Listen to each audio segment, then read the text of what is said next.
I would like to thank you for inviting me to share with you God's way of calling me to the fullness of life. I would like to use 3 meditations and reflections of Chiara to share my journey, my life's journey in the horizon of God's plan. First of all, I like what Chiara wrote about the call to love. She said that our life is like a wonderful and beautiful tapestry. We see a wonderful design before us, but at the back of this tapestry are knots that put all the thread together. But in this wonderful design of the tapestry, Chiara uses a very important image, the golden thread of God's love. So whatever happens to us in the wonderful design of our life, what constantly runs through this design of God's love is that golden thread of the love of God. So let me start with that. That life's journey is a journey of love. I always go back to some of my childhood experiences. I grew up in a very Catholic and simple family. We always prayed every day. We went to church. And I was surrounded by much love by my parents, but also by the bigger family of my father and my mother. But later on in life, I saw that I was drifting away from this plan of God's love for me. I was doing many things that probably I did not fully understand. And it was only much later that I understood, before Jesus, that everything that happened to me in life was part of His wonderful design of love for me in my life. So that's the first one, that my life is a wonderful design of God's love. It is a masterpiece of His love. And as Chiara would highlight, that in my life, in the ups and downs in my life, in my experiences that brought me closer to God, in all my weaknesses, I could see the hand of God, His golden thread of love. The second image that I would like to use, also from the reflection of Chiara, is this image of life as a pilgrimage. It is a very short life. And there was this poem that Chiara wrote about the cemetery of Verano.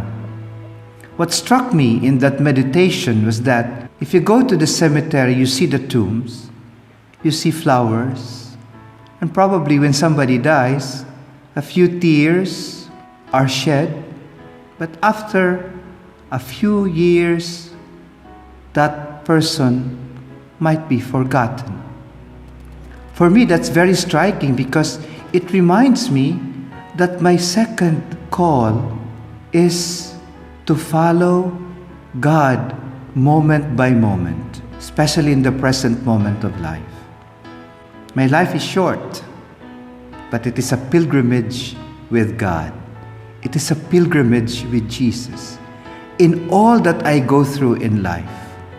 And I remember this very well because when I was young, I wanted to be a lawyer because I wanted to fight for the rights of the poor, for those who were oppressed.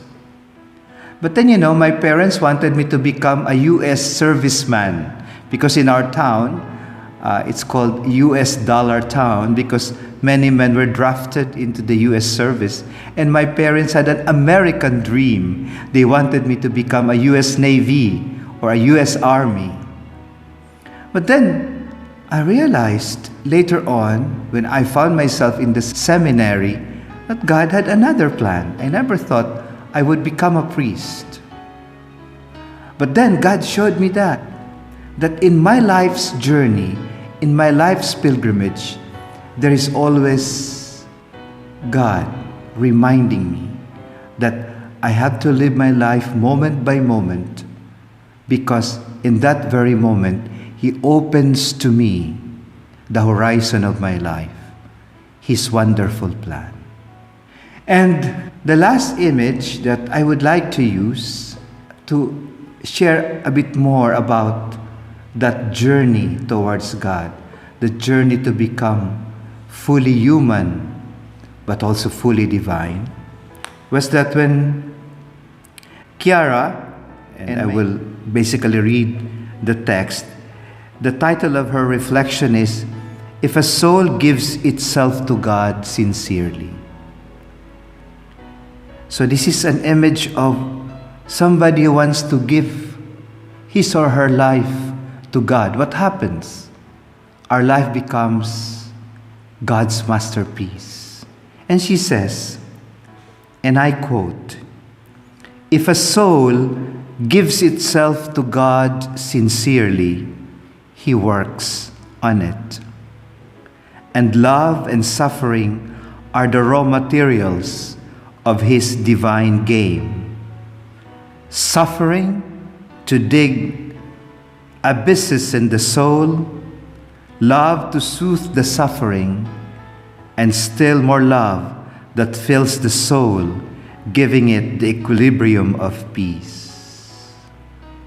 So the soul realizes that it is under the powerful hand of God and waits in silent suspense as it watches, despite its tears, the work of the beloved.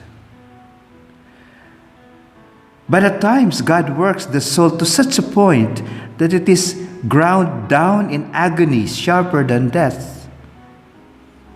It no longer feels the help or spiritual support of anyone. For it, the whole earth has become an endless desert. Then the new miracle is born. A boundless trust, a desperate confidence in God, who is to prepare it for heaven, permits its sufferings and its nights.